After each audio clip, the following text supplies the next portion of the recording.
लांजी विधानसभा के विधायक, नवनिर्वाचित विधायक राजकुमार कर्राहे जी, ये वही विधायक हैं जिन्होंने मतगणना के बाद सीधे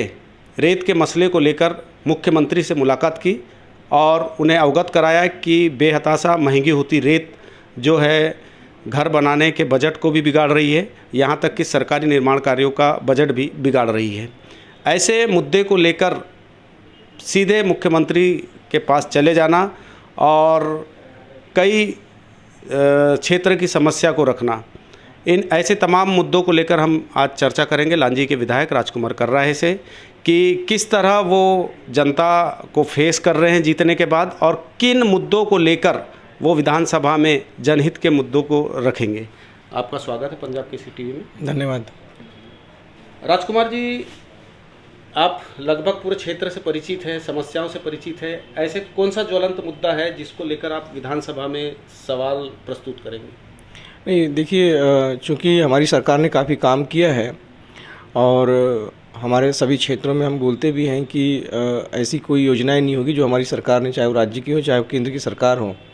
जो जनहितैषी योजनाएं नहीं बनाई होगी और उसका लाभ भी पूरी तरह से मिल रहा है।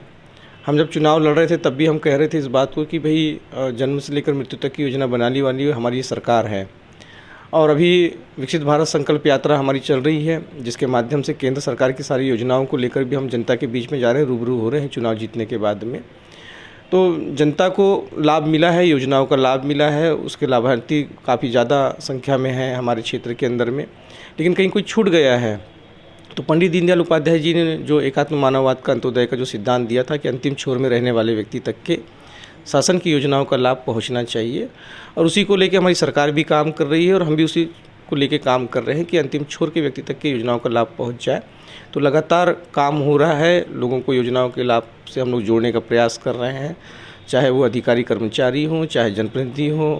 गाँव तक के पहुँच रहे हैं, हमारा योजनाओं के माध्यम से पहुंच रहे हैं और अच्छा काम हो रहा है हमारे क्षेत्र के अंदर में। जैसा कि आप जीतने के बाद पहला आपका कदम जो था वो था रेत को लेकर आपने शिकायत की और शिकायत करने के बाद इसमें जो विपक्षी दल के कहना चाहिए कांग्रेस के जो विधायक हैं वो भी इसमें सुर से सुर मिलाते हुए इसको दलगत भावना से ऊपर उठकर एक साथ आप लोग सामने आ रहे हैं। वो ज्वलंत मुद्दा है, चूँकि क्या है, आम लोगों से जुड़ा हुआ मुद्दा है और इस मुद्दे के तहत ऐसा हुआ है कि जैसे ही रेत की रॉयल्टी यहाँ पर बढ़ी, बालाघाट ज़िला हमारे यहाँ पर कुछ खदानें हैं जहाँ पे रेत अच्छी रेत हमारे यहाँ पर आती है, तो यहाँ पे जो रेट इस बार गया है वो काफ़ी हाई गया है, ठेकेदारों ने लिया है और वो चाह रहे हैं कि जनता से वसूली कर सकें। तो हमने सबसे पहले, जब मुझे जैसे मुद्दा समझ में आया, मैं भोपाल में था और तुरंत ही उस दिन सीएम हाउस में हम लोगों का भोजन का भी कार्यक्रम था, तो मैंने तुरंत एक लेटर तैयार करके सम्माननीय डॉक्टर मोहन यादव जी, हमारे मुख्यमंत्री जी से मैंने ज्ञापन दिया और उन्होंने पूरा आश्वस्त मुझे किया कि भाई इस विचार पर हम लोग विचार करेंगे और रेत के रेट को कम करेंगे। तो अभी कुछ रेट का रेट अभी कम भी हुआ है, रेत के रेट में अभी कमी आई है और धीरे धीरे हम लोग और प्रयास कर रहे हैं कि इस तरह की समस्या क्षेत्र से आ रही है, पंचायत के निर्माण कार्य भी प्रभावित हो रहे हैं और जो निजी काम है जो जनता के वो भी प्रभावित हो रहा है। तो ऐसे में जो प्रधानमंत्री आवास है, बहुत सी ऐसी योजनाओं का निर्माण कार्य है, क्या ऐसी कुछ समस्या आ रही है लोगों से? नहीं, वो देखिए, जो शासन के द्वारा जो काम हो रहे हैं, जैसे पंचायतें कर रही हैं, तो क्या होता है कि एक रेशो के हिसाब से उनका एस्टीमेट बनता है। तो जब रेत का रेट अगर बढ़ जाएगा तो निश्चित तौर से जो दूसरे लोग काम कर रहे हैं, पंचायत काम कर रहे हैं, उनको नुकसान उठाना पड़ेगा। दूसरा ये है कि प्रधानमंत्री आवास योजना में जो है राशि जिस तरह से मिलती है, लोग अपना मेहनत करते हैं, अपनी जमा पूंजी भी लगाते हैं और अच्छा आवास बनाने का प्रयास करते हैं। तो उन लोगों के लिए भी हम लोगों ने कलेक्टर की बैठक में और एपीएस की बैठक में इस बात को रखा है। तो उन्होंने आश्वस्त किया है कि जो लोग प्रधानमंत्री आवास योजना के तहत मकान बना रहे हैं और पंचायतें जो निर्माण कार्य कर रही है, उसके लिए वो कहीं ना कहीं मुफ्त में रेत उपलब्ध कराएंगे। चूँकि एक प्रक्रिया है कि जब निर्माण कार्य हो रहा है तो निर्माण कार्य में कितना रेत लग रहा है उसका पूरी प्रक्रिया करके वो खनिज विभाग को देंगे। बात हुई है, वो जिला स्तर पर खनिज विभाग के जो अधिकारी हैं उनको लागू करेंगे वो, और जितनी उनको रेत चाहिए होगी वो मिलेगा उन्हें। एक मसला ये भी है कि जो नदियाँ बालाघाट ज़िले में बहुत है और नदियों के किनारे में जो किसान हैं उन किसानों की ज़मीन नदियों में फंसती है और वहाँ बेहताशा रेत भी है, लेकिन उन्हें रेत नहीं निकालने दिया जाता क्योंकि वो वैसे भी फसल से हर वर्ष जो है बाढ़ से प्रभावित होती है। तो ना उनको शासन से कोई सही ढंग से मुआवजा मिलता। तो ऐसे में क्या नीति बनना चाहिए रेत की कि किसानों का लाभ हो, जो नदी के किनारे किसान हैं, सैकड़ों हज़ारों किसान हैं, उनको किस तरह से लाभ दिलाने की? देखिए, जो पंचायतों से नदी जा रही हैं उन पंचायतों के अंदर में तो सरकार ने करके रखा हुआ है कि वो रॉयल्टी अपनी सुजारी कर सकते हैं, क्योंकि उनको भी इस प्रक्रिया से गुजरना पड़ेगा, खनिज विभाग की प्रक्रिया से गुजरना पड़ेगा। दूसरा ये कि कोई बहुत ऐसे किसान हैं जिनकी ज़मीन में रेत आ चुकी है और अब उनकी पूरी तरह से जो खेती है वो ख़त्म हो चुकी है। तो ऐसी स्थिति में वो भी एसडीएम को अपना आवेदन करें और खनिज विभाग को अपना आवेदन करें, लेकिन वो रॉयल्टी नहीं काट सकते उस पर, क्योंकि ये जो ज़मीन का नीचे का हिस्सा होता है वो सरकार कहलाती है और रेत अगर जमा हो रहा है तो उसमें सरकार की भागीदारी होती है। तो ऐसी स्थिति में क्या है कि जब तक कि शासन के साथ में बैठ करके, सरकार के साथ में बैठ करके, प्रशासन के साथ में बैठ करके, क्या प्रयास रहेगा एक विधायक होने के नाते? की लड़ाई है हम लोगों की अभी, और लगातार हम लोग, चूँकि मैंने इस मामले को उठाया था और मेरे साथ में सारे के सारे हमारे जो ज़िले के विधायक हैं उन लोगों का भी सहयोग मिला है और हम सब मिलकर लड़ाई लड़ रहे हैं। और सरकार के पास में इस विषय में अभी आने वाले समय में 7 तारीख से लेकर 19 तारीख तक के विधानसभा के सत्र भी लगेंगे, तो हम लोगों की तरफ से भी सरकार को इस बात को बताया जाएगा। हमारे मुख्यमंत्री, हमारी सरकार है, तो निश्चित तौर से बहुत अच्छा हल इसका निकलेगा भविष्य में। एक विधायक होने के नाते ऐसा क्या है कि आपका पहला क्वेश्चन क्या लगेगा विधानसभा में? देखिए, हमारा तो सबसे पहला क्वेश्चन ये है कि चूँकि पहले बहुत सारे काम नहरों के हो जाया करते थे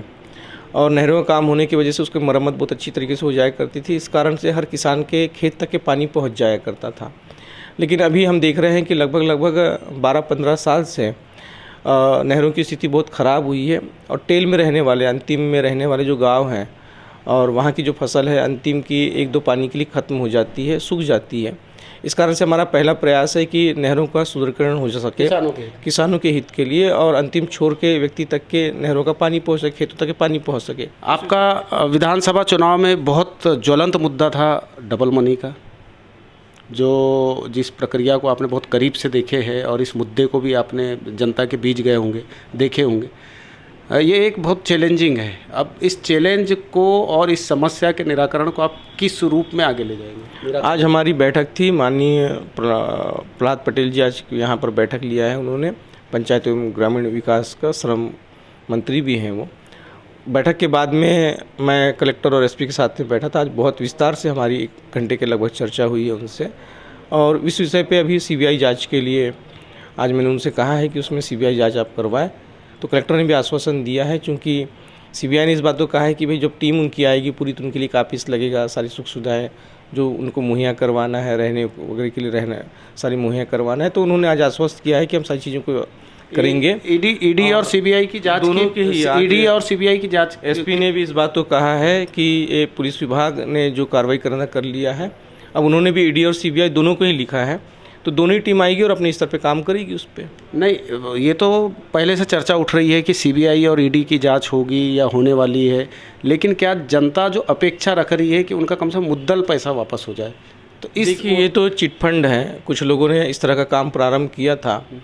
और वो पैसों को किस तरह से रोटेट करते थे, तो कोई ऐसी चीज़ है ही नहीं पूरी दुनिया के अंदर में कि 2-4 महीने 6 महीने के अंदर में पैसा डबल हो जाए, क्योंकि उन्होंने लोगों को झांसा दिया है। आज कुछ लोग जेल के अंदर में, कुछ लोग फरार हैं। अब जिन लोगों की संपत्ति है उनको तो इन्होंने अपने हैंडओवर कर लिया है, शासन ने अपने हैंडओवर कर लिया है, उनकी नीलामी होगी और जिनका पैसा हो सकता है, जो मिल सकता है थोड़ा उनको मिलेगा, लेकिन बाकी जिनके पास में कुछ है ही नहीं तो उसका कैसे सॉल्यूशन निकलेगा, उसके लिए आगे हम लोग अपनी मुख्यमंत्री से बात करेंगे कि भाई कैसे क्या हो सकता है। क्योंकि हमेशा सरकार भी, प्रशासन भी इस बात के लिए हमेशा चेताती रहती है, चाहे वो इलेक्ट्रॉनिक मीडिया हो, प्रिंट मीडिया हो, कि भाई चिटफंड कंपनियां हैं, चिटफंड कंपनियों में आप पैसा अपना इन्वेस्ट मत करिए, नहीं तो ये डूब जाती हैं। तो इसी तरह की घटना हमारे यहाँ क्षेत्र में हुई है और बहुत ज्वलंत मुद्दा है हमारे यहाँ का, क्योंकि लोगों ने अपनी ज़मीन जायदाद, घर, कर्ज बाड़ी लेकर के पैसा अपना लगाया है और जिन लोगों ने खेल चालू किया था वो फरार हैं। तो प्रशासन भी चाह रही कि वो पकड़ में आ जाए और और उनके ऊपर में कड़ी कार्रवाई हो और उनकी संपत्ति को नीलाम किया जाए। राजकुमार जी, मैं जुड़ने की